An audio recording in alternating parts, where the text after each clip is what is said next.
The Bible's prophets didn't deal in vague fortune cookie lines, they made public, timestamped claims about real cities. Philosophers Robert Newman, John Bloom, and Hugh Gouch call this the Twin Cities test.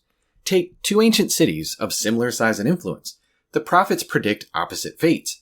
Then, history decides who was right. If the prophets had swapped the names, the record would fail, but it doesn't. Take, for instance, Babylon versus Nineveh.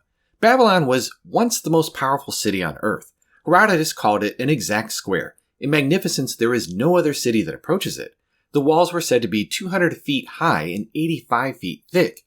Yet, Isaiah 13:20 through 22 predicted, "It will never be inhabited. No Arab will pitch his tent there.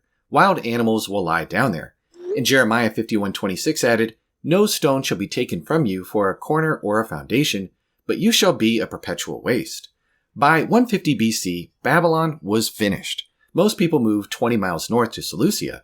The geographer Strabo later wrote, "The great city is a great desert." Today, the site is still in ruins.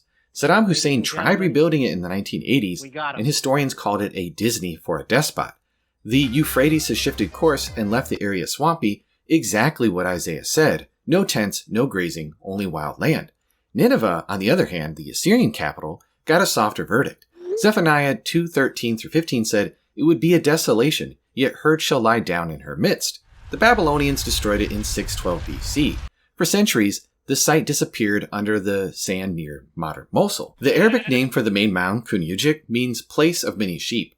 Excavator Austin Henry Laird wrote in 1849, "The mounds are grazed over by flocks." Babylon stayed empty, Nineveh became a pasture. Switch the names, and both prophecies collapse. Next up, Tyre versus Sidon. Tyre and Sidon were two Phoenician superports. Tyre sat on an island fortress half a mile offshore. Sidon was on the coast. Ezekiel 26:3 through 14 predicted that Tyre would be attacked by many nations, reduced to a bare rock, and become a place for spreading nets. History nailed it. Nebuchadnezzar II besieged Tyre for 13 years, starting in 586 BC. 2 centuries later, Alexander the Great built a causeway to the island using the ruins of the old mainland city. Historian Yakov Nier notes, "The stones of the ruins of ancient Tyre were thrown into the sea to build the mole." That's a literal match for Ezekiel's stones and timber cast into the sea. Tyre limped along for centuries but never regained its empire status. In 1291 AD, the Mamelukes wiped it out completely. Modern Tyre is just a small fishing town, nets everywhere, with the prophecy fulfilled. Sidon's prophecy, on the other hand, was mild. Ezekiel 28:22 through 23 said that only war and plague would strike it. Sidon was conquered many times but always recovered. It's still a functioning port city in Lebanon today. Again, reverse the names and both prophecies would fail. Last, we have Memphis versus Thebes. Memphis and Thebes were Egypt's twin capitals. Memphis ruled over Lower Egypt. Thebes ruled Upper Egypt. Both were packed with idols and temples.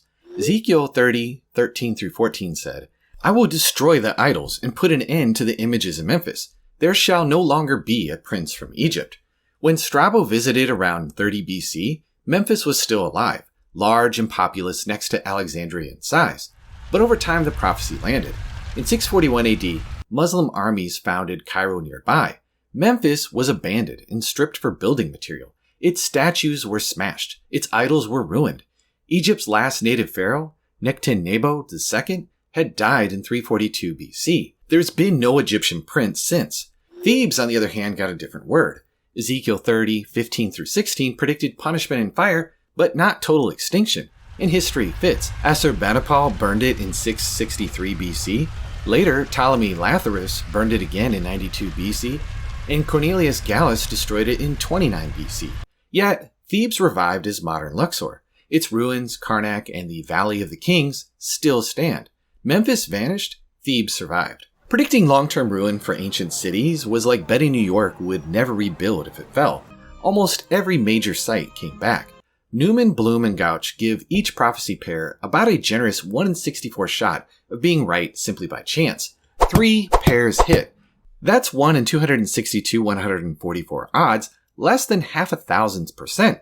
That's prophetic precision, not merely coincidence. If you find these videos helpful, feel free to check out my Patreon and consider joining. You'll get early access to videos before they come out, be a part of our private group chat, and you'll help me to continue to put out content that spreads and defends the gospel. Thank you so much for watching.